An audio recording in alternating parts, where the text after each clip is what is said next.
Bonsoir. Bonsoir, bonsoir. Hop. Ça, ouais, c'est bon, on est là.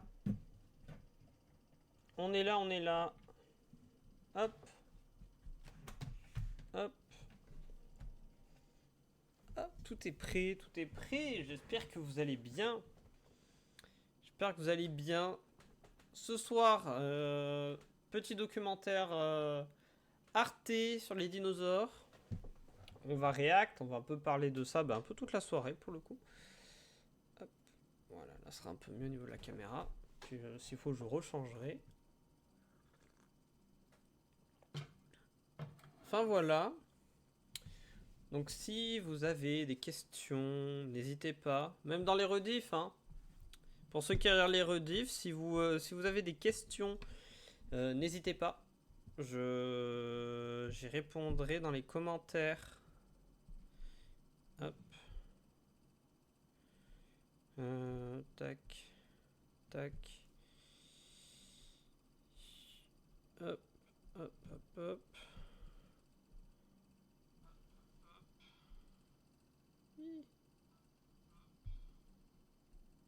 Voilà. Hop. Là, on est bon. Ouais, j'ai un retour ici, j'ai un retour là. Ouais. Hop. Si vous voulez voir le documentaire. Alors, pour ceux qui sont sur le live, j'ai épinglé le lien. Vous avez juste besoin de vous créer un compte sur la plateforme, du coup sur le site d'Arte. Et pour ceux qui regardent la rediffusion, le lien est dans la description. Bon, après c'est un documentaire Arte, donc il y a une certaine date de validité, je crois. Donc c'est que pendant quelques mois que vous allez pouvoir voir ce documentaire. Après, je crois qu'il faudra payer pour pouvoir le regarder, tout ça. Sinon, profitez de cette rediff, mais sachez que ça va être coupé plusieurs fois. Et qu'il y aura des commentaires de ma part. Donc voilà, j'ai encore à attendre un peu 5 minutes pour un peu avant de lancer, pour un peu blablater, voir s'il y a des gens qui arrivent. Tout ça, pour en prendre un peu le temps. Faudrait que je me fasse un peu un petit fond de justement une scène pré-live pour que je puisse lancer le live par exemple 10 minutes en avance et à partir de 20h directement lancer le live et que les gens soient déjà là. Voilà, une petite partie pré-live. Enfin, je vais essayer d'un peu plus m'organiser, pas forcément dès maintenant, mais sûrement au courant de l'été ou la rentrée septembre. Il y aura sûrement des petites nouveautés sur la chaîne. D'ailleurs, achat du jour. Enfin, achat du jour. Réception d'un colis du jour. Hop. Je vais déballer une partie avec vous. Tac. Yep. Hop, hop, hop. Parce que là, j'ai une partie et j'attends début juin pour le reste pour la prochaine partie du truc. Alors, qu'est-ce que ça peut bien être? Bon, moi je sais, vous savez pas. Alors, on va pas commencer par ça. On va commencer par ça. Hop, bon, ça va déjà, rien que ça va vous aider à savoir. Hop, une perche qui fait trépied pour porter caméra. Hop. Hop, hop, hop, qu'est-ce qu'on a d'autre? Ah, bah tiens, on a un module média. Média mode. Avec micro et mousse pour le micro. Pour la petite caméra. Et donc vous avez pu voir le modèle. On est sur une GoPro. Pourquoi j'ai acheté une GoPro? Pourquoi j'ai investi dans une GoPro? D'ailleurs j'ai pris la dernière, hein, la 13 Black. Alors pourquoi j'ai pris une GoPro? Tout simplement parce que voilà, avec le chargeur, hein, avec 2 batteries en plus. Hop. Alors pourquoi j'ai pris une... Pourquoi j'ai investi dans une GoPro. Et qu'il me manque juste 2 éléments d'ailleurs. Enfin 2-3 éléments pour avoir le setup complet. C'est assez simple. Hop, j'ai redéposé ça là-bas. Hop. Voilà. Donc c'est très simple. C'est parce que cet été, donc on fera des live tests d'ailleurs sur ça. Cet été, je ne serai pas forcément chez moi. Enfin, pendant au moins tout le mois d'août, je sais que je ne serai pas chez moi, donc je ne pourrai pas faire de live jeux vidéo, React documentaire, de live échec. Je ne pourrai pas du tout, j'aurai pas de disponibilité. Ou peut-être que j'en aurai, ce sera assez rare. Donc je sais que là où je serai pendant au moins tout le mois d'août, je serai en montagne. Et donc je compte faire des lives randonnées. Voilà, c'est des lives qui dureront à peu près toute la journée, globalement. Ce seront des gros lives où je vous emmènerai en nature et découvrir de jolis paysages, tout ça.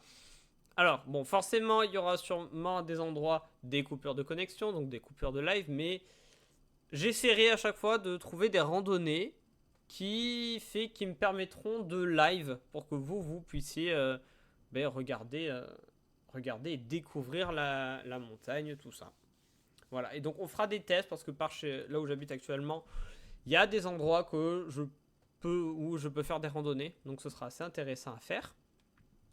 Et voilà. J'espère que ça vous plaira. Moi, je sais que c'est quelque chose qui me plaît déjà de base. Donc, le partager avec vous, vous transmettre un peu tout ce que je sais sur le milieu de la montagne. Je pense que ce sera assez cool. Du coup, voilà. Donc, il manque 2-3 choses au niveau du matériel pour pouvoir faire des streams IRL. Et donc, voilà. Voilà. Bon, je pense que là, on va commencer. On va lancer le réac. Alors, je vais découvrir le documentaire en même temps que vous. On va faire les recherches en même temps. Voilà, je préfère. Donc, du coup, ce soir, le React Dinos, donc le React d'Arte, c'est les chasseurs de dinosaures à la recherche des monstres de la préhistoire.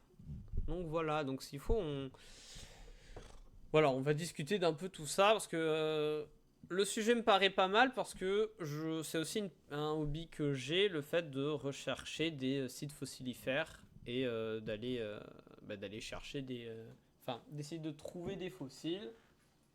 Je connais des spots plus ou moins connus, parfaitement légaux, parce que forcément en France il y a une certaine juridiction au niveau de ramasser les fossiles.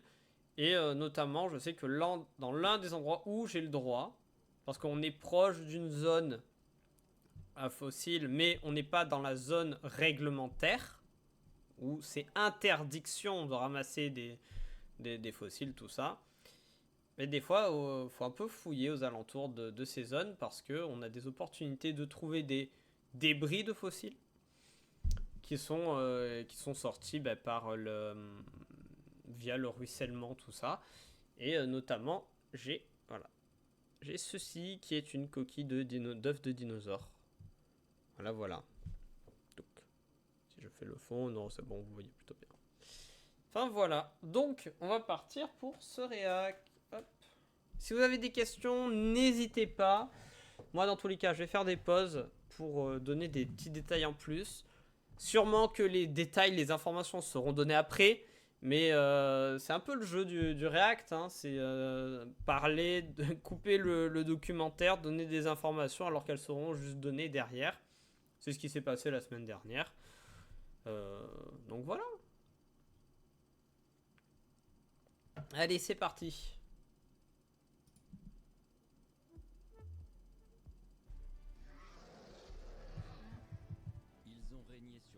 Pendant plus de 150 millions d'années. Les dinosaures comptent parmi les plus gros animaux qu'ait jamais. Te trouve mignon. C'est ça, s'il y a aucun humain qui te trouve beau, sache qu'il y a forcément un éléphant qui va te trouver mignon. Et ça, Ça, c'est à retenir. Ah, mais en tout cas, très intéressant. À quoi ressemblaient les dinosaures? Répète encore une fois, la étape pub. par étape. Place le ré... La putain de pub, on coupe le son. Alors hop, on se met là. À quoi 42? À quoi ressemblaient les dinosaures? Alors attendez, est-ce que ça va être dans la continuité? À la limite, on va faire, vu que ça dure pas trop longtemps. Hop. Ah, attendez. Sait-on à quoi ressemblaient les dinosaures? Hop, on va remettre. Bon, du coup, on va continuer. Puis si vous avez des questions, n'hésitez pas. Là, ça va durer 27 minutes. Enfin, 28. Comment sait-on à quoi ressemblaient les dinosaures? Grâce à un certain film, peut-être. Jurassic Park. Jurassic Park. Jurassic Park. Aurait-il façonné notre vision des dinosaures? Pas que... Ces prédateurs immenses et ancestraux exercent sur nous une Oui. étrange fascination. Oui, non, faut pas tenter des choses cheloues avec les éléphants quand même. C'est... ça, c'est sûr. Et... Déjà, 1... c'est interdit par la loi. 2... bonne chance. Et 3, faut être con. Est-ce parce qu'on ne peut les comparer à aucune autre créature sur Terre? À moins que... Eh oui. C'était de véritables monstres. Et ce qui nous fascine, c'est qu'ils ont vraiment existé. Des monstres qui ont vécu sur Terre il y a 65 millions d'années. Alors comment peut-on être sûr de leur apparence? On a fait de nombreuses découvertes ces 20 dernières années. Mais Jurassic Park a déjà plus de 30 ans. Alors à quel point la vision de Spielberg reflète-t-elle la réalité?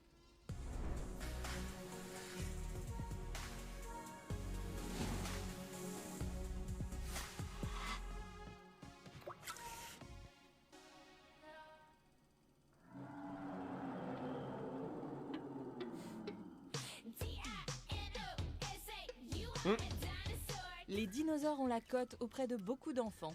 Pas étonnant qu'ils aient une image très précise de ce à quoi ressemblait leur dino préféré. Mais il y a un Cool, les hic. dinos. Déjà quand j'étais enfant, je savais que les dinosaures n'avaient jamais cessé d'évoluer.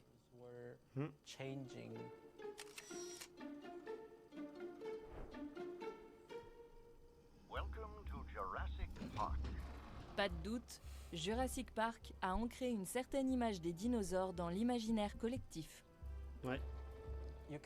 Jurassic Park est une sorte de cliché instantané qui est un mélange du début de la résurrection des dinosaures et de l'image qu'on s'en faisait à la fin du XXe siècle.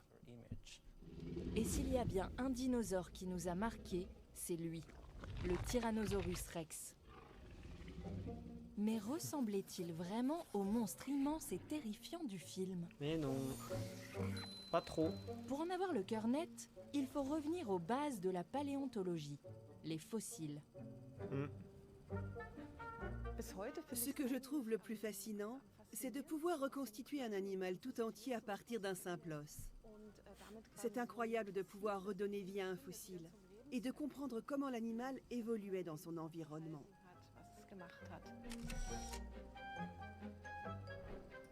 Ouais, parce que ça faut y penser, c'est que, certes, on a la représentation des squelettes qui sont directement montés ou des squelettes exceptionnels de dinosaures où il y a vraiment tout qui est déjà bien assemblé. Mais en fait, la majorité des fossiles qu'on trouve, les os ils sont éparpillés sur peut-être une 100, 200 mètres et il faut essayer de recoller les morceaux. Et c'est un travail titanesque de faire ça. Hein.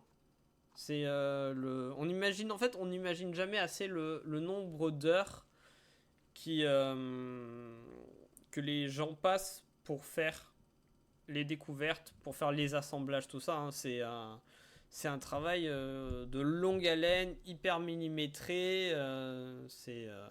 Et surtout, des fois, il va manquer des morceaux, donc on va essayer de faire des reconstitutions d'après ce que l'on sait. Ce qui rajoute encore du temps de travail et de recherche. Il ne reste que l'ossature. Les parties molles, la moelle osseuse, les cellules, tout ce qui entourait l'os ont disparu et ont été remplacés par des sédiments.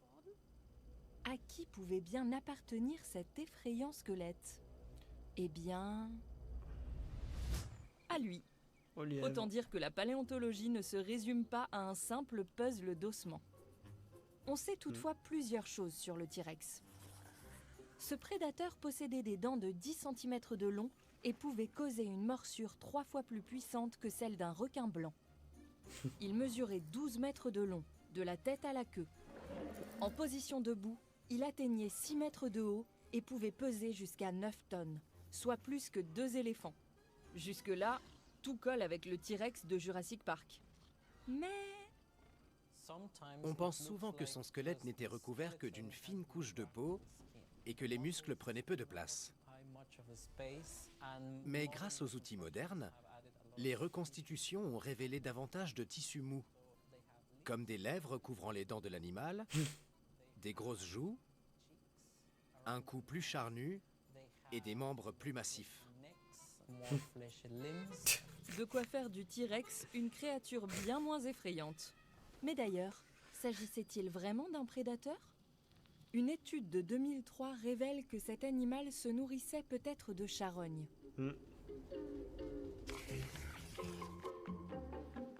Certes, des restes de dinosaures ont été retrouvés dans l'estomac de certains fossiles de T-Rex. Mais les avait-ils tués? Ou étaient-ils déjà morts? Oui. Il est très difficile de déduire le comportement d'un animal à partir d'un fossile.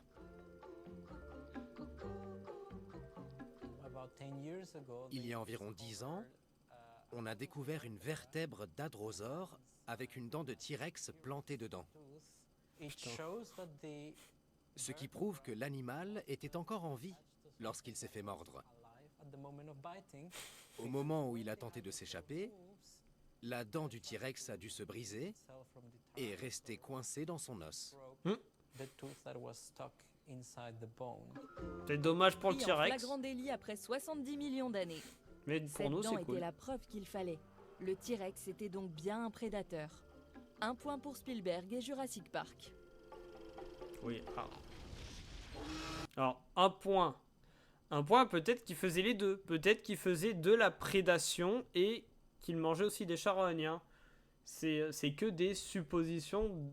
Parce qu'on ne peut pas déduire du comportement de l'animal juste avec les fossiles comme ça a été dit. Donc c'est pas parce qu'on a retrouvé une dent coincée dans un hadrosaure que c'était forcément un grand prédateur. Hein.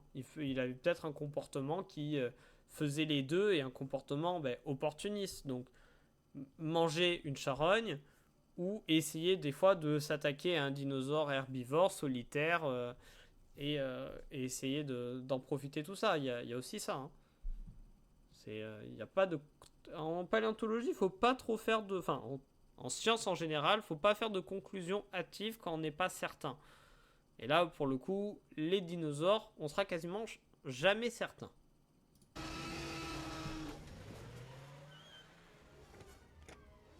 Là, je pense que c'est comme un lion. À un détail près. En réalité, cette scène n'est pas plausible, car le T-Rex pouvait atteindre une vitesse maximale d'environ 20 km/h. 1 km/h, Et c'est même pas si mal. une Jeep avait roulé à cette vitesse, le T-Rex aurait probablement été plus lent. Mais alors, comment calculer la vitesse d'un dinosaure? Une grosse feignasse. Pour calculer cela, nous utilisons des empreintes fossilisées. En mesurant la distance entre les pas, la démarche de l'animal et la hauteur de sa hanche, on applique une formule qui nous permet d'estimer sa vitesse. Oh, la formule. En fait, je doute qu'un T-Rex puisse rattraper une voiture. Peut-être un cycliste, à la rigueur.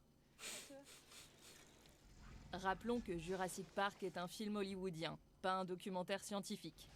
Mais oui. Ce qui explique aussi ceci.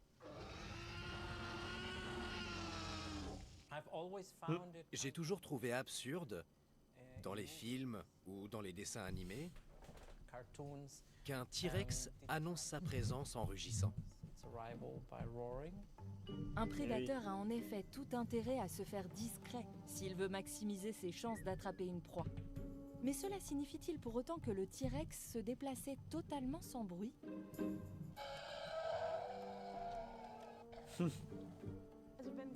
Des analyses de l'oreille interne du T-Rex ont révélé qu'il avait une bonne audition,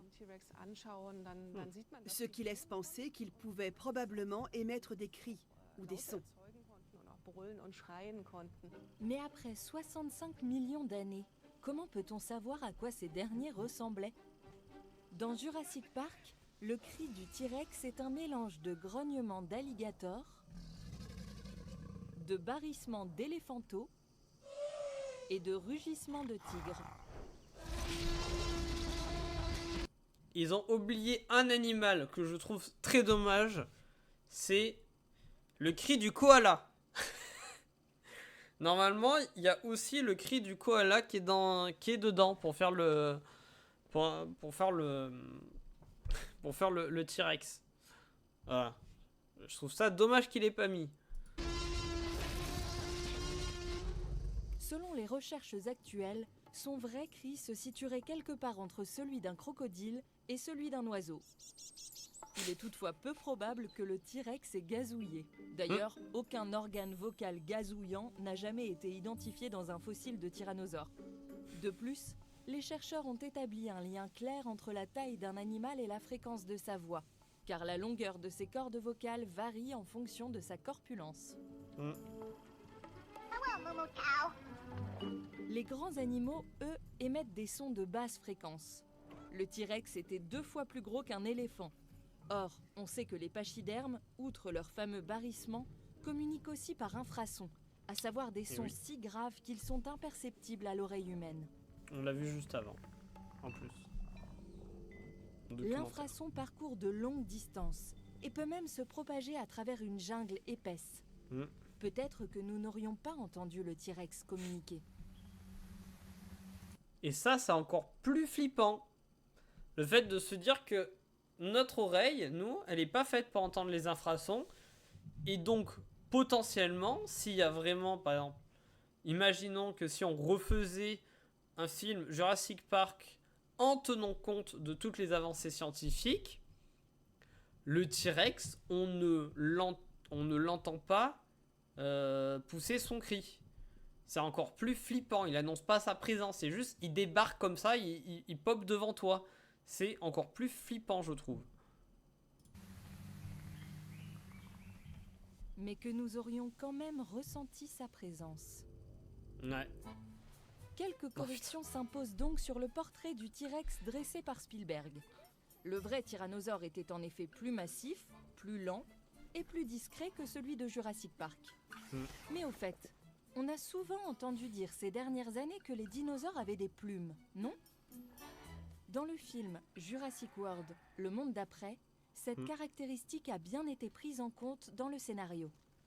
Mais dans le premier volet de la saga sorti en 1993, les dinosaures ressemblaient encore à d'immenses lézards totalement dépourvus de plumes. Bonsoir Flammeur.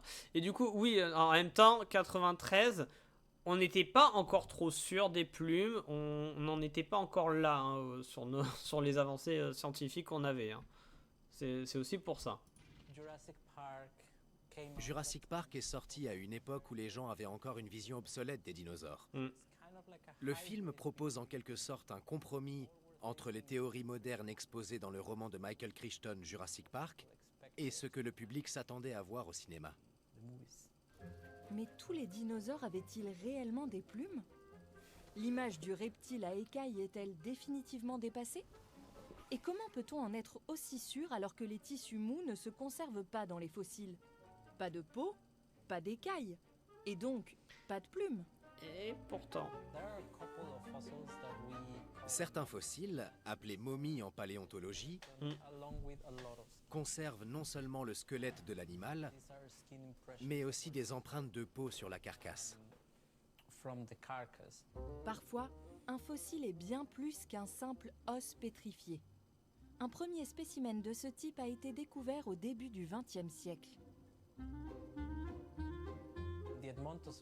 L'Edmontosaurus est le premier cas connu où des facteurs environnementaux ont stoppé très rapidement la décomposition de la carcasse.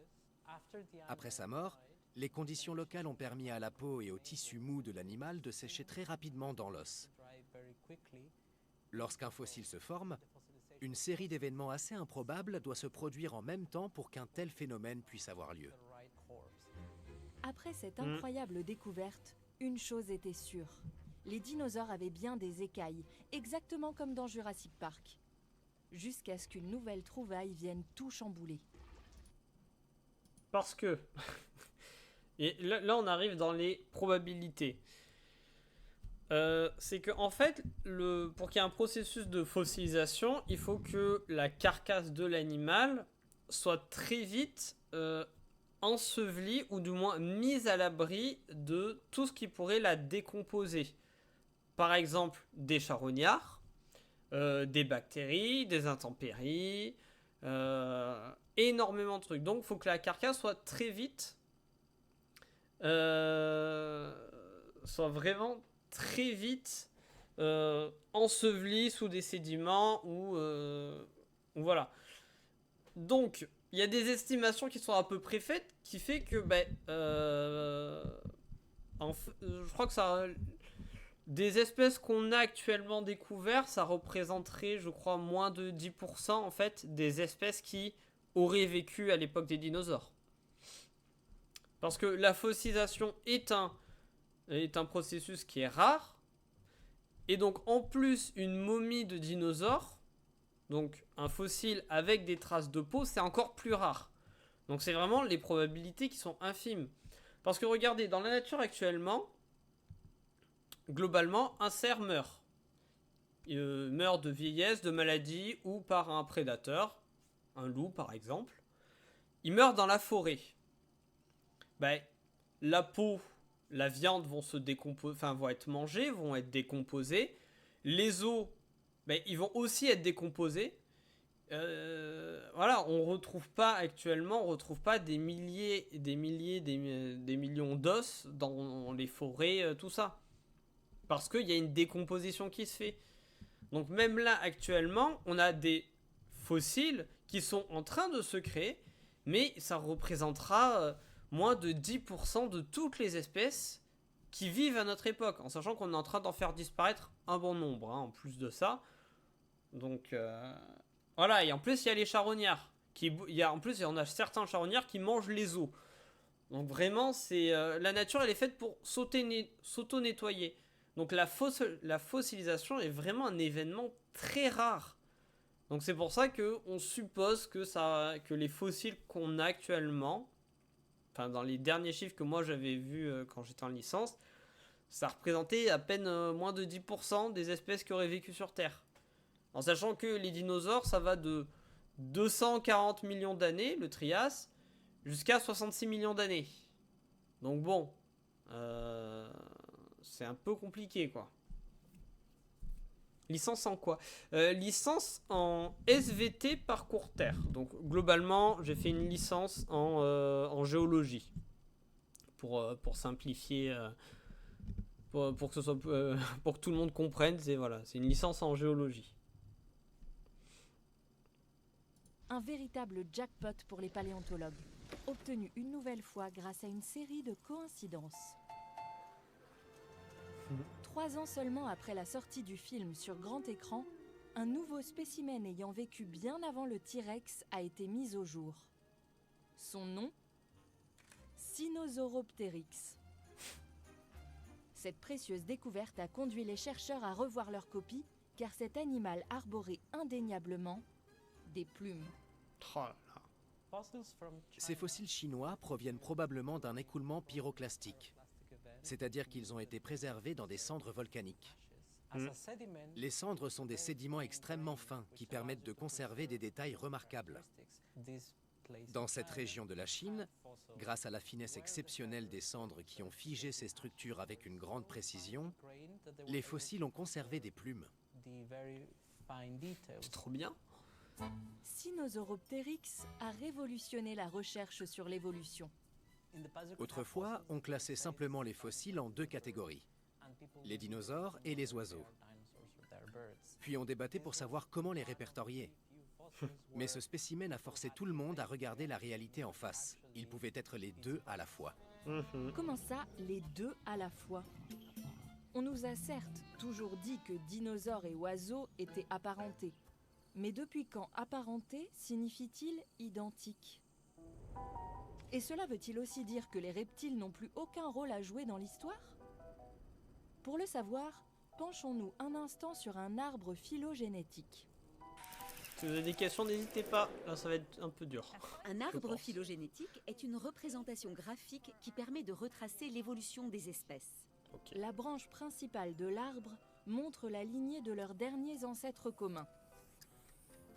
Au point de bifurcation, les espèces animales évoluent chacune dans leur propre direction. Ok, ça va, c'est bien expliqué. Chez les dinosaures et les reptiles, plus précisément les crocodiles, le dernier ancêtre commun était un reptile qui appartenait au groupe des archosaures, il y a environ 250 millions d'années. C'est à partir de là que les dinosaures et les crocodiles ont évolué chacun dans leur sens. Mais les dinosaures ne se sont pas contentés d'une seule branche.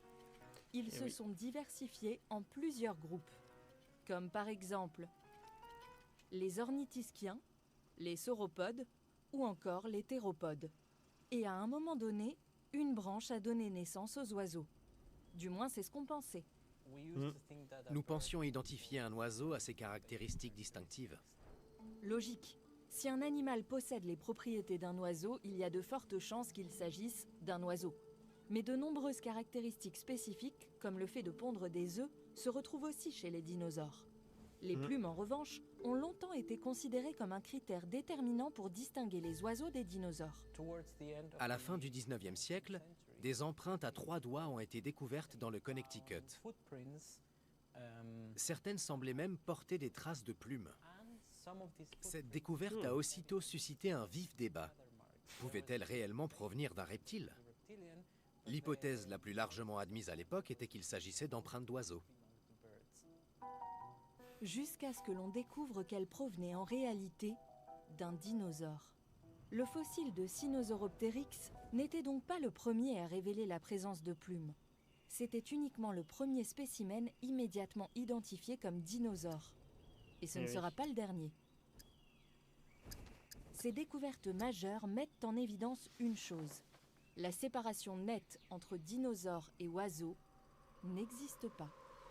Et oui. Autrefois, on avait une vision rigide des choses et on mettait tout dans des cases. Aujourd'hui, on est confronté à des frontières plus fluides et à une nature bien plus complexe. Reptiles, dinosaures, oiseaux. Cette classification est une invention humaine. Mais qu'en est-il du T-Rex? S'agissait-il en réalité d'un gigantesque poulet prédateur? Non. C'est un peu comme si vous me demandiez qui est la meilleure, Taylor Swift ou... Chacun a une opinion bien arrêtée sur la question. Jusqu'à présent, aucun fossile de T-Rex n'a été découvert avec des plumes. Peut-être parce que personne ne les a vraiment cherchés. Autrefois, tout le monde ne s'intéressait qu'aux os fossilisés. Il est probable que les traces de plumes aient tout simplement été détruites parce que personne n'imaginait qu'elles pouvaient se conserver. Et oui. Lorsque les outils les plus simples ne permettent pas de révéler les détails nécessaires, on utilise souvent un sablage, qui ne laisse subsister que les parties cristallines, c'est-à-dire les os et les minéraux. Sans que personne ne s'en rende compte, des empreintes de plumes ont donc pu être détruites à maintes reprises. Les fossiles traités de cette manière ne nous seront donc d'aucune aide. Ouais, Mais malheureusement. peut-être que l'étude des liens de parenté du T-Rex nous en apprendra davantage. Nous utilisons un arbre phylogénétique pour déterminer le degré de parenté entre différentes espèces en fonction de leurs caractéristiques anatomiques.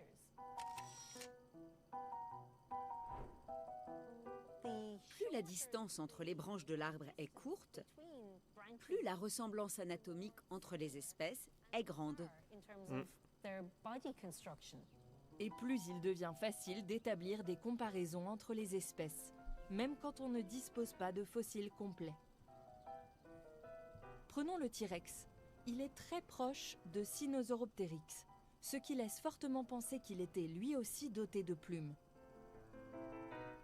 Mais à quoi aurait-elle bien pu lui servir? Certainement pas à voler. Non? Bah non. De nombreux dinosaures portaient de très petites plumes de seulement 1 cm de long. De toute évidence, elles ne leur servaient pas à voler. C'était un duvet qu'ils Sans avaient. parler de leur masse imposante. Les oiseaux utilisent aussi leurs plumes pour se tenir chaud. Mais les dinosaures étaient-ils des animaux à sang chaud ou plutôt à sang froid, comme les reptiles? Eh non, sans chaud. Nous savons que les dinosaures étaient capables de maintenir leur température corporelle à un niveau assez élevé, notamment grâce à leur taille imposante. C'était pour eux un immense atout. Cette gigantothermie nécessitait certes une grande quantité de nourriture, mais elle leur permettait d'être très actifs, de se déplacer rapidement et d'être moins dépendants des conditions extérieures qu'un reptile, par exemple. Le T-Rex n'était donc probablement pas sensible au froid. Je ne pense pas que le T-Rex était recouvert d'un épais plumage. Mais s'il avait des plumes, elles lui servaient probablement à impressionner ses congénères ou à communiquer avec eux. Il devait alors avoir quelques plumes isolées, peut-être sur la queue, les épaules ou la tête, ou un léger duvet résiduel. Si le T-Rex avait des plumes, c'était donc sûrement pour l'apparat. Après tout, les oiseaux d'aujourd'hui s'en servent encore pour séduire. Mais ces dinosaures étaient-ils également colorés? Comment pourrait-on en avoir le cœur net? En 2016, des chercheurs ont cru percer le mystère du code couleur des dinosaures. Et ce, grâce aux psittacosaures. Ce spécimen nous est parvenu dans un état exceptionnel grâce à une série de circonstances favorables. Les Nous probas. avons retrouvé non seulement son squelette, mais aussi une grande partie de sa peau, ainsi que des plumes exactement aux endroits où elles devaient se trouver sur son corps. Putain. Ce fossile nous a offert un aperçu remarquablement précis de l'apparence qu'avait l'animal de son vivant. Ouais, vraiment Et ce la n'est pas probabilité. On a également découvert d'étranges particules, les mêmes que celles retrouvées dans d'autres fossiles depuis les années 1980. Il y avait de minuscules granules partout. J'en avais même découvert dans des fossiles que j'avais analysés dans le cadre de ma thèse.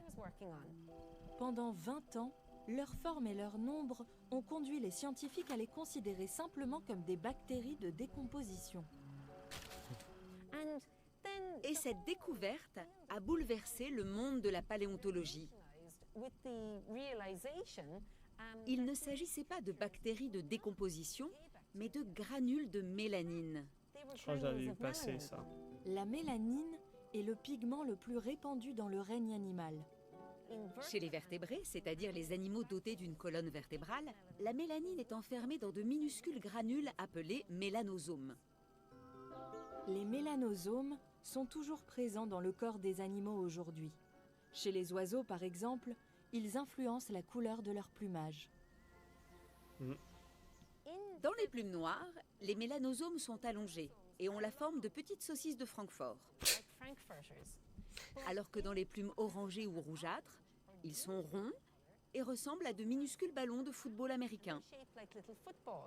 Chez le psittacosaure, on a retrouvé des mélanosomes non seulement dans les os fossilisés, mais aussi dans les plumes de la queue. Des chercheurs de l'université de Bristol et de l'Institut Senckenberg de Francfort ont comparé leur forme à celle des mélanosomes des oiseaux modernes. Résultat, le code couleur des dinosaures semblait enfin déchiffré. Mais Jamais la reconstitution d'un dinosaure n'avait été aussi fidèle à la réalité. Mais il y a un hic. ouais, forcément.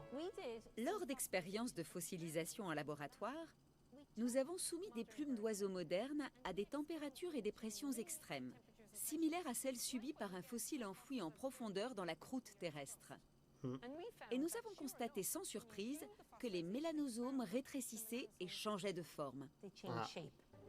Il est donc impossible de les comparer à ceux des fossiles vieux de plusieurs millions d'années. Sans compter qu'un autre élément est venu modérer l'enthousiasme des chercheurs.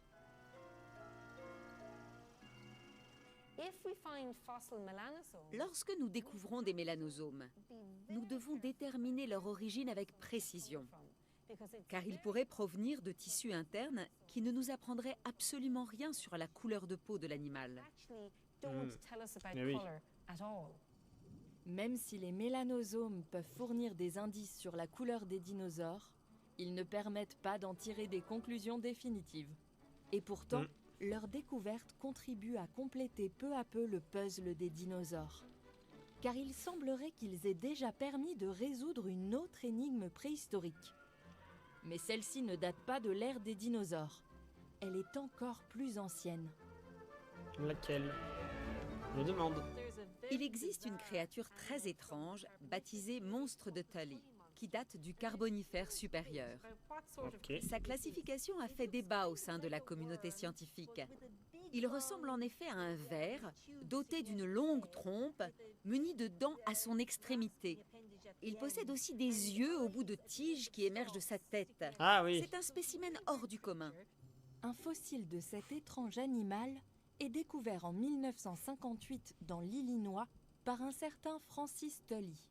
À ce jour, cette créature reste une énigme, au point qu'on ignore encore où se situe le haut et le bas de son corps. Mais c'est principalement sa classification dans le règne animal qui intrigue les chercheurs. Attendez, est-ce qu'ils vont nous montrer à quoi il ressemblait? Non, je vais vous montrer. Hop. Ah, le monstre de Tully. Voilà. Regardez la monstruosité que c'est. D'après les reconstitutions, voilà. Ça a 7 tronches. Alors, je vous montre avec ma main, mais vous voyez pas, réflexe. Mais voilà. Voilà, le monstre de Tully.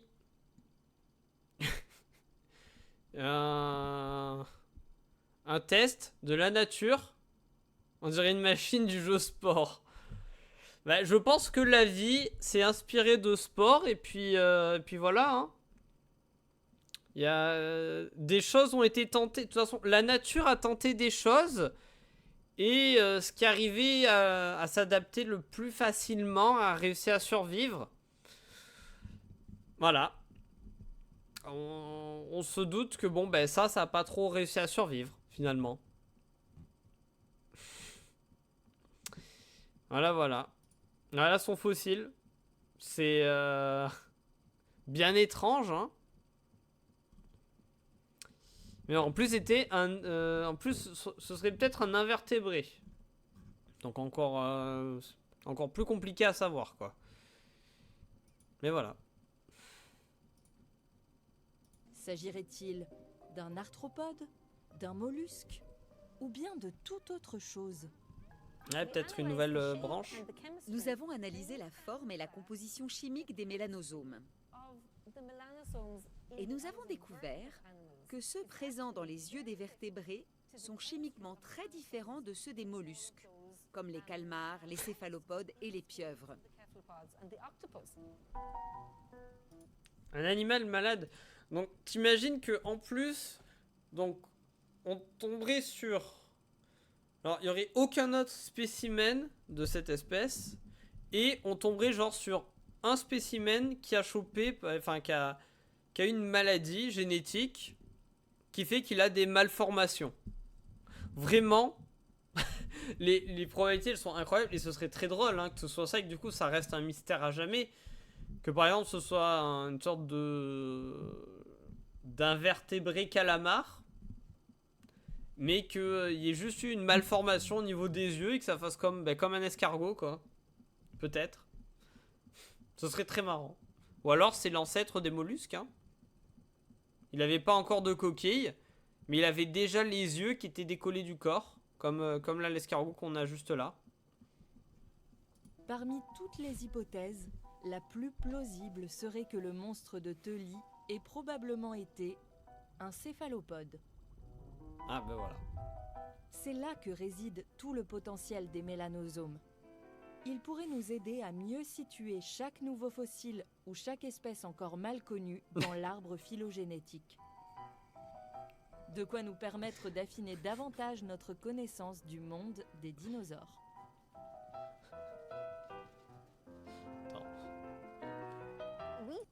Genre là, le monstre de Tully, il savait qu'il était foutu.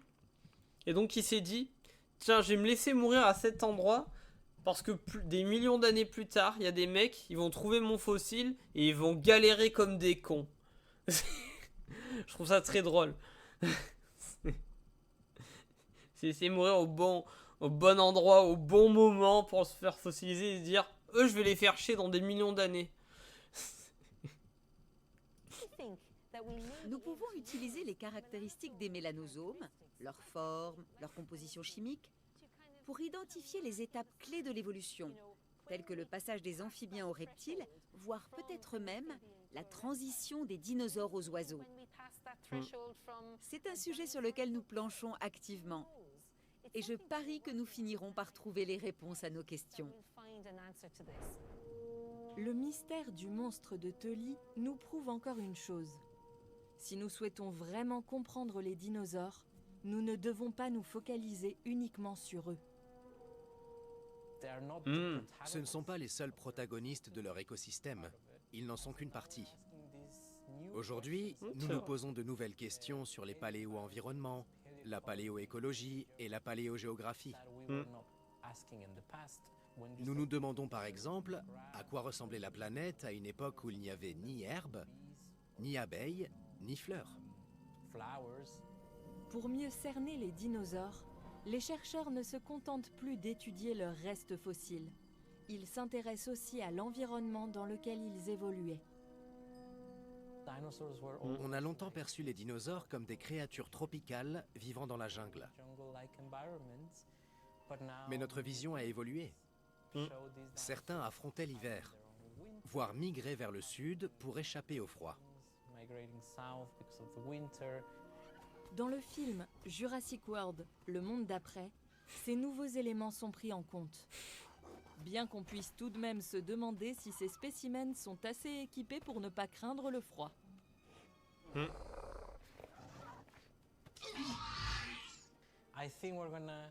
Je pense que nous percerons certains des grands mystères qui nous occupent aujourd'hui dans les 20 à 40 prochaines années. Mais nous ferons alors face à de nouvelles énigmes qu'il faudra résoudre. Et oui, la paléontologie aussi n'a la réponse qu'à presque tout. Eh oui. Et il y a fort à parier que les dinosaures n'ont pas fini de nous intriguer.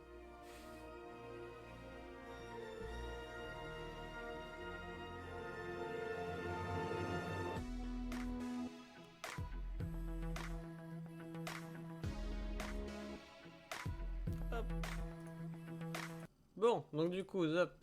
Bah non, mais il a peut-être pas réussi à faire. Peut-être qu'à cause de ses malformations, il n'arrivait pas à survivre, et donc du coup, il est décédé sous une coulée de boue, une éruption. Ouais. Alors, ma grand-mère, elle a un coq trisomique. Je peux te dire qu'elle ressemble moyen à un poulet standard. C'est un miracle qu'il a réussi à survivre. Il marche à 4 pattes. C'est bizarre pour un poulet. Oui, bah c'est le premier poulet 4x4. Il a 4 cuisses. Voilà. Bon, est-ce que vous avez un peu des questions sur les dinosaures, tout ça, vu que du coup là les 2 documentaires qu'on a regardés, c'était principalement sur les dinosaures. Est-ce que vous avez des questions, des interrogations, et je vais essayer d'y répondre au mieux. Sinon après je vais partir pour finir, on va dire pour les 30-40 dernières minutes, j'irai faire des... À cause de Petit Pied. Alors... peut-être, je sais pas, sûrement, mais oui, Petit Pied en tout cas a fait partie de mon enfance en tant que dessin animé dinosaure, très clairement. Donc Donc oui, hein, c'est, je sais que c'est un dessin animé que je regardais vraiment quand j'étais petit, que j'avais les cassettes. Donc oui, peut-être. Peut-être. Après, comme tous les gamins, il y a les métiers qui font rêver quand t'es gamin. Astronaute, pompier, médecin. Et puis, puis il y a le paléontologue. Et moi, c'est resté sur la paléontologie. Hein. Moi, la paléontologie, ça m'a mené justement à faire les études que j'ai fait. Et globalement, ça m'a mené là où je suis actuellement, hein, devant vous. Hein. Donc bon, c'est pas plus mal. Est-ce qu'il y a d'autres questions? Hop. Moi, je voulais être un dragon. Quand j'étais petit, j'ai raté. Oui, après, mais après, il y a des trucs qui sont possibles et d'autres non. Mais c'est bien de croire en ses rêves. C'est bien d'essayer de poursuivre ses rêves.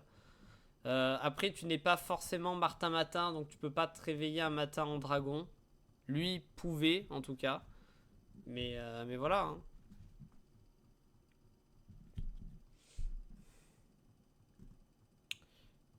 Plutôt désactiver les addictions. Alors, est-ce que vous avez d'autres questions ou pas? Ou alors je vais partir sur des quiz, sur Jetpunk Quiz au niveau des dinos. Hop. Jetpunk Quiz. Hop. Hop. Dinosaur. Tac. Alors, dinosaure. Non, j'ai bien aimé le reportage, j'ai tout compris. Mais c'est ça que j'aime bien, c'est que souvent les reportages Arte sont quand même assez simples. Ou du moins, c'est un truc compliqué, ils vont essayer de l'expliquer au mieux. Donc c'est cool. C'est ça qui est bien. Donc voilà. Dinosaure culture générale, dinosaure par image, vrai dinosaure ou inventé. Dinosaures mort subite, espèce de dinosaures par leur rôle dans Jurassic Park, dinosaures dans Ark. J'ai jamais joué à Ark, donc je pourrais pas savoir. Dinosaures de fiction en image, Pokémon, dinosaures ou médicaments. Vrai ou inventé? Allez, on va tenter le vrai ou inventé. Bon, c'est juste un quiz comme ça, donc ça va. Alors, tyrannosaure. Vrai. Le Nabucodonosor. Inventé. L'Argentinosaure. Oui, c'est réel. Brachiosaure. Oui. Joa Black Ops. Non. Triceratops. Oui. Nevadosaure. Ça pourrait être possible. Trouvé au Nevada. Pour l'instant, on passe. Camillodon. Ah. Camillodon, je pense pas. Odon, c'est pour les dents. Mais Camille. C'est chez moi, ça. Carnatosaure. Oui, le Carnato, oui. Mégaraptor. Oui. Pékinodon, je suis pas sûr. Tyrannosaure, non. Diplodocus, oui. Gallimimus, oui. Arizonasaurus, peut-être. Blastocéphale. Et ça existe, mais c'est pas un... Oui. Gigaraptor. Ah, et même Megaraptor. Megaraptor, Gigaraptor. Ça me dit rien, mais il y a le terme raptor, donc bon. Pékinodon, Nevadosaure. Nevadosaure, je suis pas sûr, hein. Mais je sais pas, je préfère ne pas répondre. Eoraptor. Blastocéphale. Céphale, c'est pour le crâne, la tête. Et je crois que oui. Iguanodon, oui. Médiatrodon, je pense pas. Alors, on a les raptors avec l'Arizonasaurus. La construction, je la trouve pas top. Arizonasaurus, donc je dirais inventé. Il y a déjà le Mégaraptor, donc faire le Gigaraptor, je pense pas. Pékinodon. Pour Pékin, mais ça se dit plus trop, c'est plutôt Beijing, donc Beijinodon. Parce que ça veut dire dent de Pékin. Hein. Là, globalement, Pékinodon, ça veut dire dent de Pékin, vu que odon, c'est pour dent. Dent de Pékin, du coup, j'ai envie de mettre inventé. Bon, le Nevadosaure. Ouais, le Nevadosaure. Oh, le Nevadosaurus. J'aime pas. Ça me parle pas. Ça me sonne pas trop bien. À l'oreille. Éosaure, le raptor du vent, le voleur du vent. Ah, peut-être. Peut-être. Ou attends. Ou Éo et non. Éo, Éol. On va voir. 17 sur 20. 85%. Où est-ce qu'on a eu faux? Ah, le carna... Alors, attends, j'ai confondu avec lequel, alors? Carnatosaure. Ou alors, je l'ai... Attends. Putain. Ah oui, d'accord, oui. Cornatosaure. Mais... Ah... Tosaure, mais du coup... Eh oui, c'est avec le... J'ai confondu avec le... Ah, avec le Carnato, je crois. Voilà. J'ai confondu avec lui. C'est des enfoirés. Pardon, c'est des... Ils ont inversé le A et le O, les enfoirés. C'était là, ils ont fait exprès. Hein. Ça, c'était sûr, c'est qu'ils ont fait exprès. D'accord. L'Arizona... Alors, il existe. D'accord. Arizonazor. Ah, j'aimais pas le nom. Je le trouvais pas tip top. Ok, on est sur une sorte de crocodile avec une crête. Un croco plutôt métal. Et du coup, ah, le blastocéphale n'existe pas. Ok, bah, je pensais qu'il existait le blastocéphale. Mais ouais, non, mais l'inversion du O et du A, ça m'a perturbé de fou. Ça, j'ai pas aimé. Hop. Alors, est-ce que vous voulez que j'en fasse un autre? Si oui, lequel? Pokémon 10 ans. Ouais, il m'a bien tenté aussi celui-là. Alors. Oh là là. Oh, ça va être. Oh, ça va être un cassage de crâne. Hein. Draconix. Draconix. Ah, vas-y, Draconix, c'est Pokémon. Vélafron, ça fait nom de médicament. Pyrax, c'est un Pokémon. Géodon, c'est un dinosaure. Kaorin, c'est un Pokémon. Mais c'est quoi les noms qu'ils sont allés choper? Gualicho. Gualicho, ça fait Pokémon. Ça fait pas dinosaure. Le truc, c'est que j'ai l'impression que je vais mettre aucun dinosaure. Gualicho. Gualicho, ça fait Pokémon.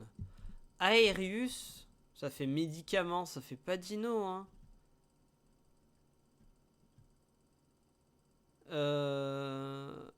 Hexadron. Hexadron, ça fait médicament. J'ai de l'Aerius. Ouais, mais c'est... Exing. Exing, ça fait dinosaure, mais du coup asiatique. Qui a été trouvé en Chine. Donc on va mettre dinosaure. Ventavis. Ventavis, ça fait Pokémon. Araqua.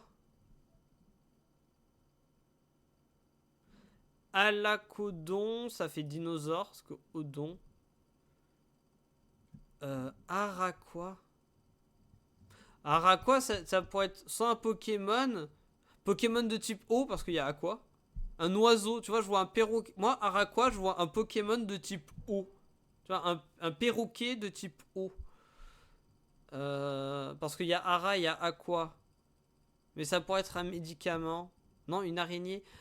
Putain, araignée, oui, oui. Ah oui, araignée aquatique. Oh là là. Attends, Myrédon. Myrédon. Myrédon Pokémon. Tanakan. J'ai un médicament. Bon, Azuril, c'est un Pokémon. Augmentin. Augmentin, c'est... je sais pas, c'est un... Miragaia. Miragaia, ça fait Pokémon. Y a pas beaucoup de dinos, hein. Augmentin, ça fait Pokémon, mais aussi un peu Médoc. Bon, Polarum, c'est un Pokémon. Phylax, c'est un nom de Médoc, ça. Il y a Y et il y a un X à la fin, c'est un nom de Médoc. Devonex. Ouais, Devonex, ça fait Pokémon ou Médoc. Bon, Lamaline. Mais il y en a combien? Ah, ça va, il y en a 30. Endotélon. Ça, endo à l'intérieur, télon, ça fait, par contre, ça fait dinosaure. Itémirus. Itémirus, ça fait nom de Médoc. Ou peut-être Pokémon, oh, je sais pas. Lamaline. C'est un Pokémon lama. Parce qu'après, mais ça pourrait être aussi un Médoc. Amagara. Amagara.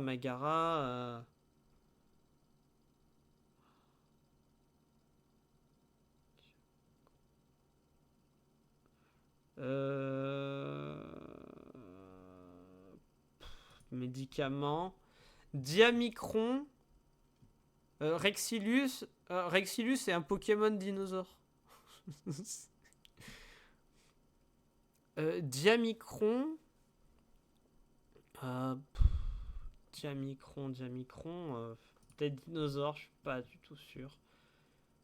Xulong, c'est un dinosaure. Camelotia, Pokémon. Ixon, médicament. Litronax, médicament. Je sais pas du tout.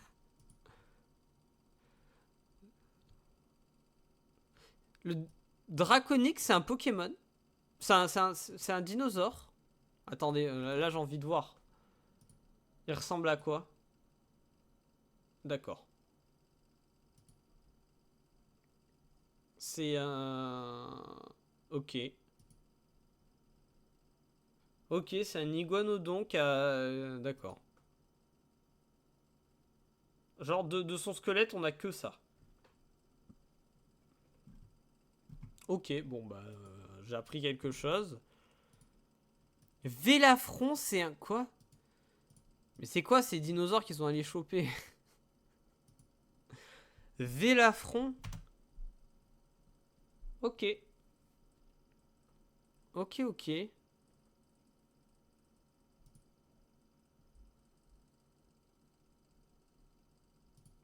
Après. Gualicho. Mais Gualicho, ça faisait trop Pokémon. Il ressemble à quoi le Gualicho? D'accord, c'est une sorte de raptor. Ok, ce serait une sorte de raptor. Très bien. Qui ferait à peu près la taille d'un humain. On en apprend tous les jours. Hein. Arius, c'est un médicament. Géodon, c'est un médicament. Hexadron, c'est un médicament. Ventavis, c'est un médicament. Augmentin, c'est un médicament. J'hésitais entre médicaments et Pokémon, hein, quand même. Hein. Mirag... Alors, il est où, lui? Collé. Ok. Ah oui, il est plutôt... plutôt métal, ce stégosaure, hein, avec ses pointes-là. Hein. Le Philax. Philax, c'est aussi un dinosaure. Alors là... collé. D'accord, c'est un iguanodon. Ils ont un problème avec les iguanodons. Hein. Après, le Devonex, c'est un médicament. L'endothelon, et en vrai, oui, endo à l'intérieur. Forcément, c'est un médoc. Itemirus. J'ai cliqué sur... C'est un dinosaure? Comment ça, l'Itemirus, c'est un dinosaure? Mais il y a item dans son putain de nom. Ah, en vrai, il a... Oh, il a un petit truc. Un raptor... C'est un piaf. Qui est à peine plus grand qu'un chat. Il est choupi. Oui, il est tout mimi. Il est à peine plus grand qu'un chat. Et il a une bonne bouille.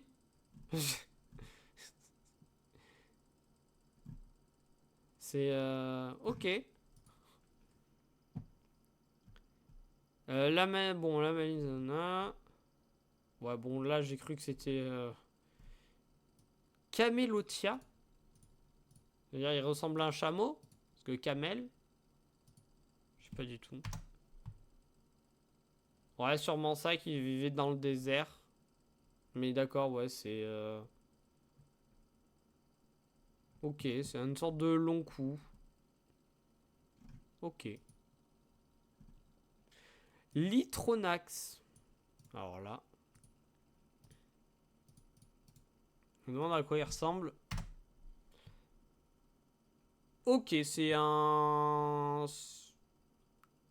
C'est plutôt un gros prédateur. On dirait. Le Litronax.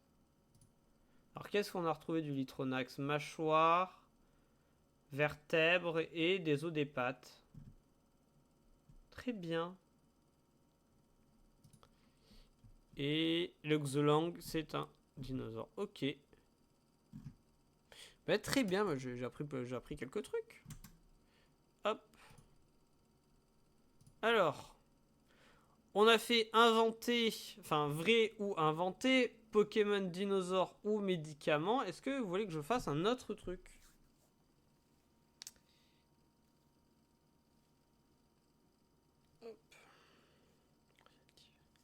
Est-ce qu'il y a un autre quiz que vous voulez que je fasse sur les dinos?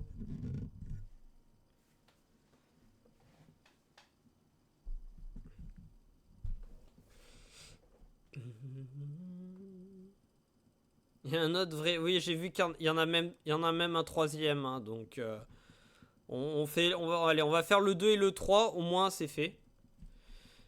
Alors. Mauvaisor.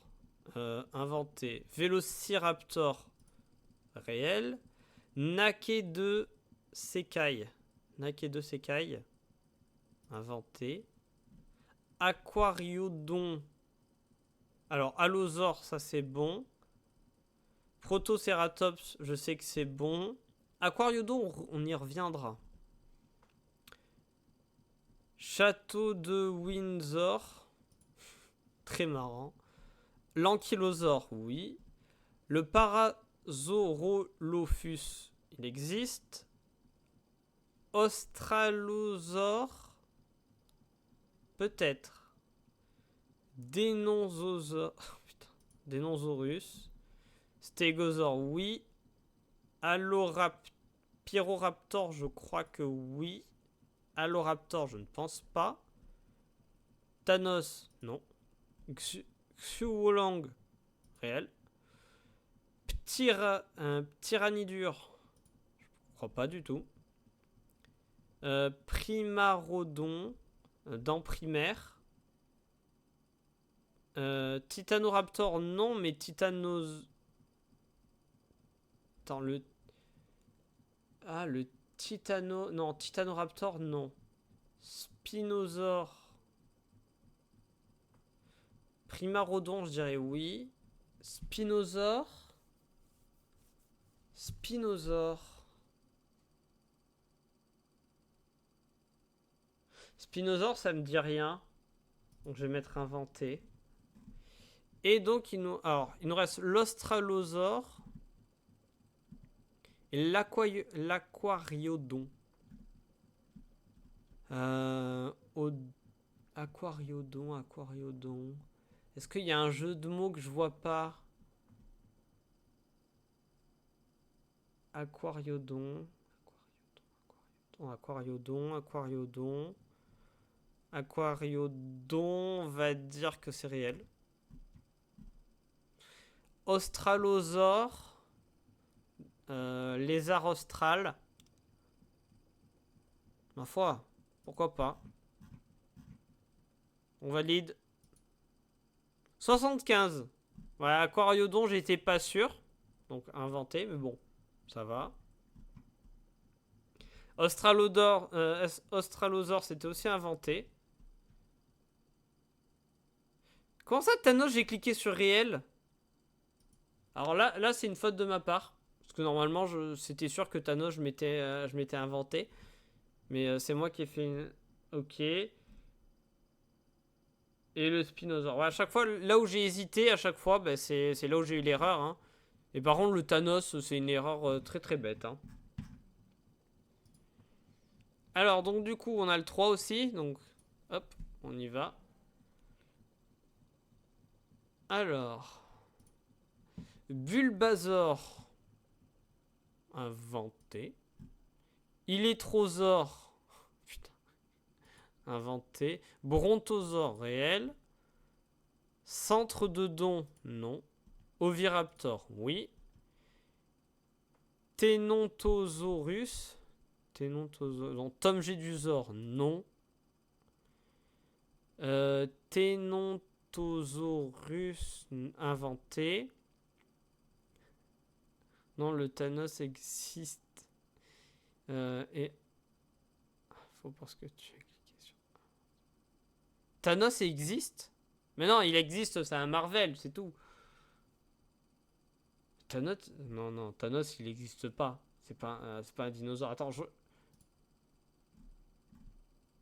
Attends.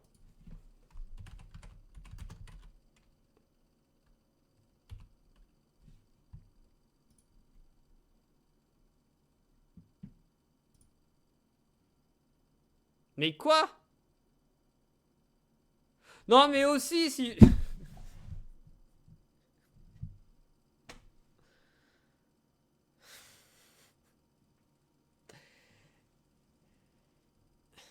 Font chier les Brésiliens.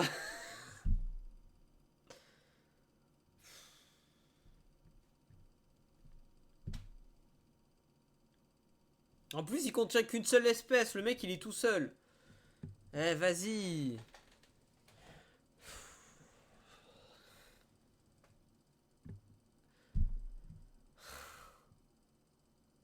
Oh là là. Font chier. Bon, bah ok, il existe. Super. Allez, on reprend. Alors. On en était à... Canthosaurus. Bon, je sais pas. Kiwitosaure. Putain, à chaque fois ça me fait peur les leçons de follow. Bienvenue Master Milo. Merci du follow. Merci beaucoup. Et bienvenue sur le stream. Putain, Canthosaurus,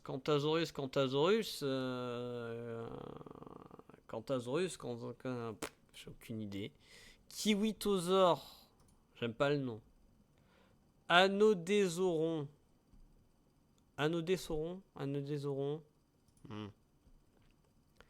Pachycéphalosaurus.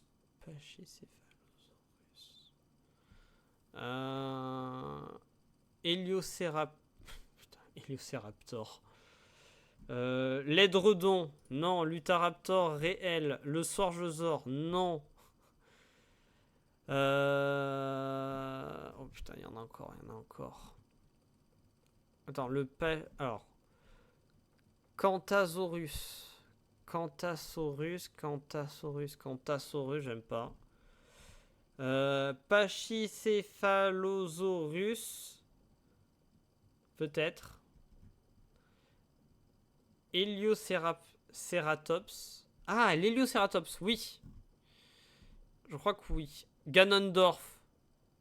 Je m'ai inventé. Mais si Ganondorf, c'est le nom d'un dino, je vais péter un câble déjà avec Thanos. Hein.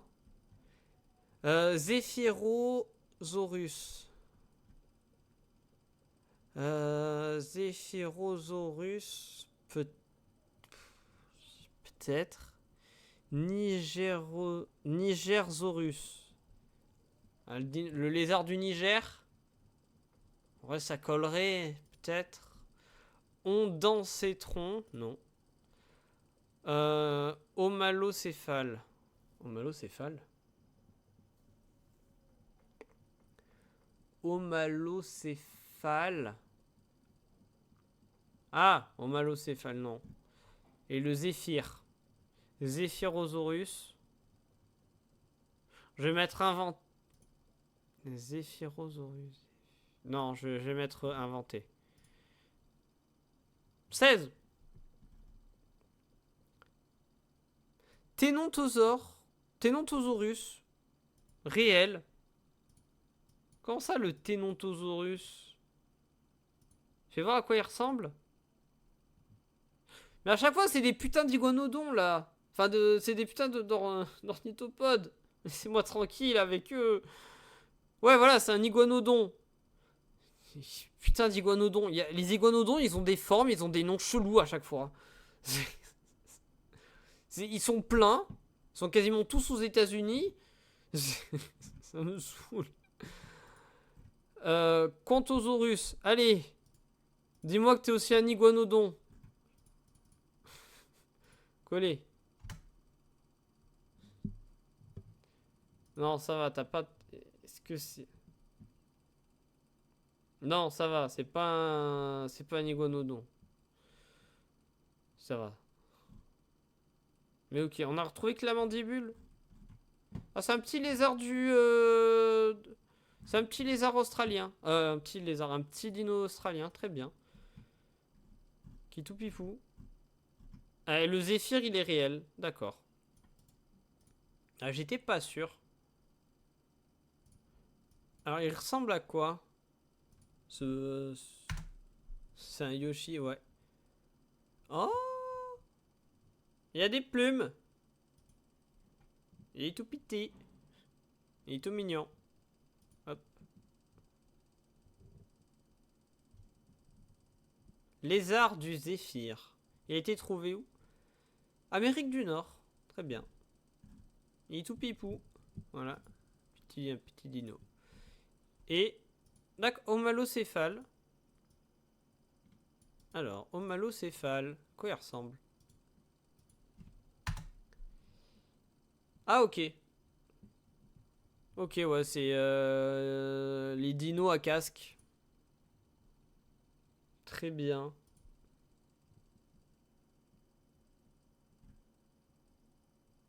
Alors, homalos, plat, et de céphalée, tête. Donc tête plate, littéralement. Il s'appelle littéralement tête plate. Je préfère son design à lui. Hein. Mais littéralement, c'est le dinosaure à la tête plate.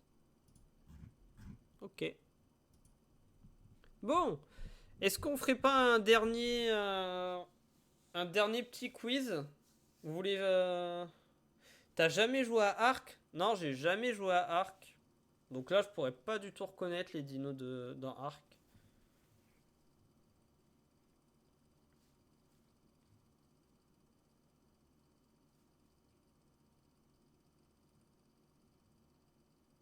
Tu testeras un jour? En vrai, le jeu, il me tente pas du tout. Il me fait pas... Il m'attire pas du tout, le jeu. Oula. Ah, voilà. Ouais, non, le jeu ne m'attire pas du tout. Il me fait pas envie. Donc je pense que jamais j'y toucherai. Alors. Alors, dinosaure, il y a culture générale. Dinosaure par image. Dinosaure mort subite, espèce de dinosaure. Non. Prends celui qui te fait envie. Bon, en vrai, je vais tester le dinosaure par image. Ok, ça devrait aller. Alors. Ah, ok. Bon. Triceratops. Il y a l'ankylosaure. Alors, est-ce que T-Rex... Ouais, T-Rex, ça fonctionne. Allosaure. Diplodocus. Stégosaure.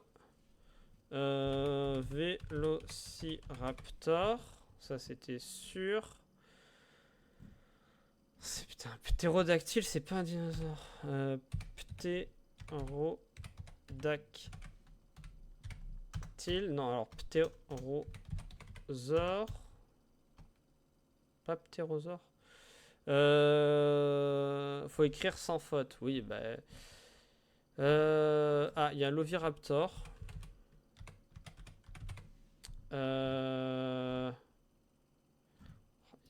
Il y a Parasaurolophus. Il y a... C'est le... Attends, est-ce que ça, c'est pas le brachiosaure? Brachiosaure. Plésiosaure. C'est pas un dinosaure, c'est un reptile marin. C'est pas pareil.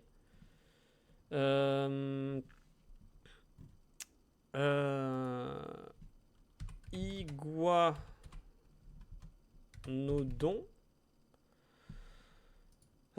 Putain, il y a l'autre. Ouais, il y a Cranidos, ouais. Putain, j'ai oublié comment l'appeler. Est-ce que ça, c'est pas Archaeopteryx? Ouais.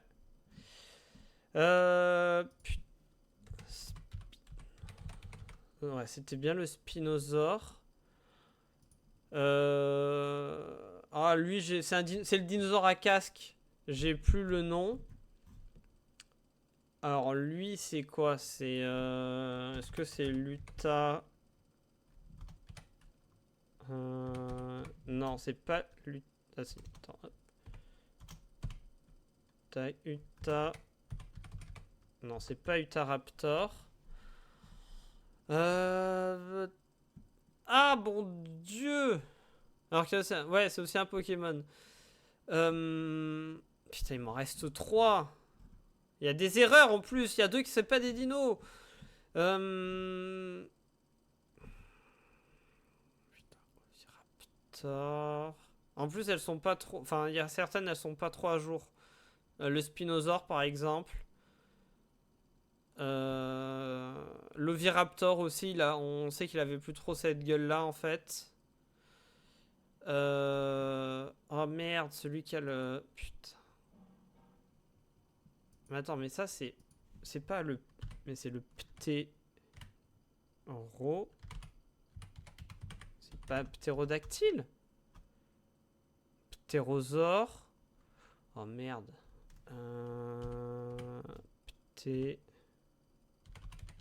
Ptérosaure, ptérodactyle. Oh, ou alors ça finit en odon. Mais odon, j'ai pas. Lui, j'aurais dû m'en souvenir, mais je m'en souviens plus. Et lui, je sais pas. C'est le Gallimimus. Le Gallimimus. C'est Pteranodon. Oui, du coup, le Gallimimus. Et le Pachycéphalosaure. Ah. D'ailleurs, attends, affichez les commentaires. Le quiz est intéressant et les images très bien trouvées. Non. Mais les animaux 10 et 12 volants ne sont pas des dinosaures. Exact. Un qui n'est plus d'actualité. Exactement. Archaeopteryx, il y a une faute. Très beaucoup. Ouais, il y a des reptiles marins et il y a un reptile volant. Donc c'est pas bon. Hop. Et en vrai, bah, il est 51. On va essayer le dinosaure culture générale en vrai. Ouh, ça va être dur. Waouh. Attends, en vrai non, c'est ça c'est hop. Trias, Crétacé, Jurassique. C'est Paléo.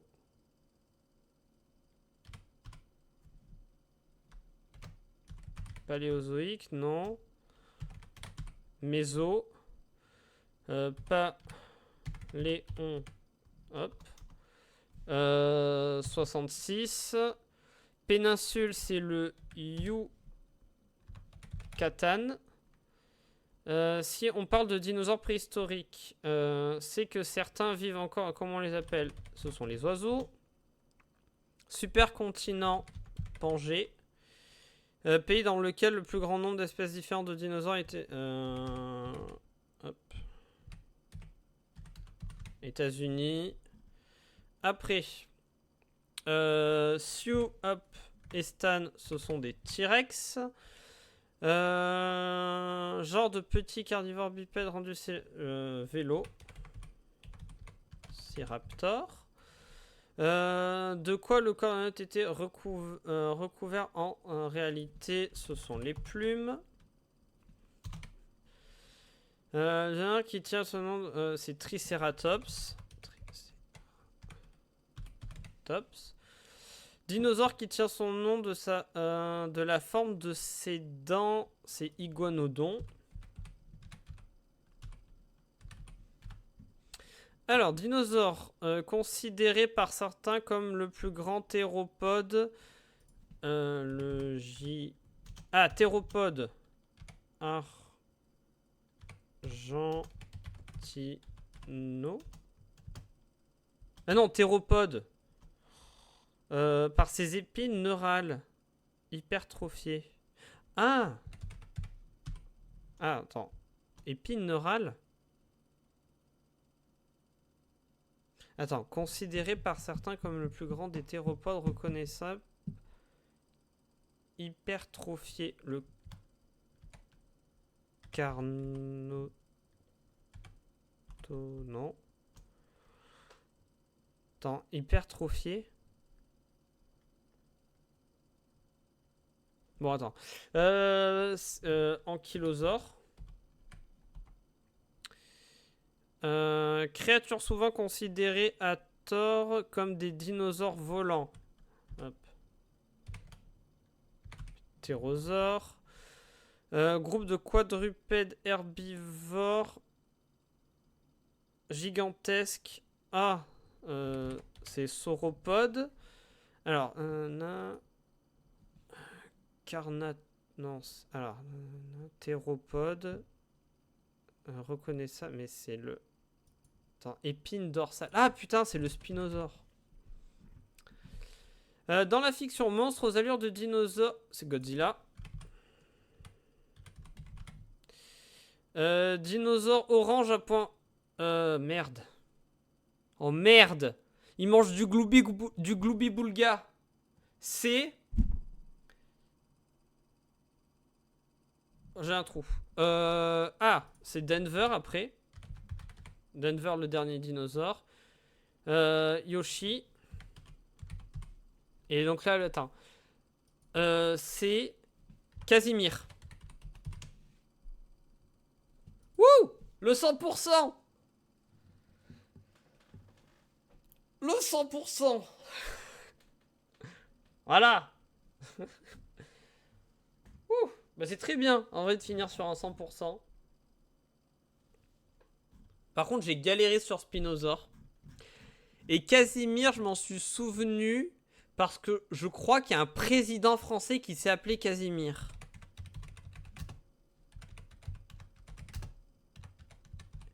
Voilà. Voilà comment je me suis souvenu de Casimir. Parce qu'il y avait un président français qui portait le nom de Casimir. Voilà, c'est tout. C'est c'est assez random, hein. Mais voilà. Bon, en tout cas, merci d'avoir été là ce soir. J'espère que le stream vous a plu, que les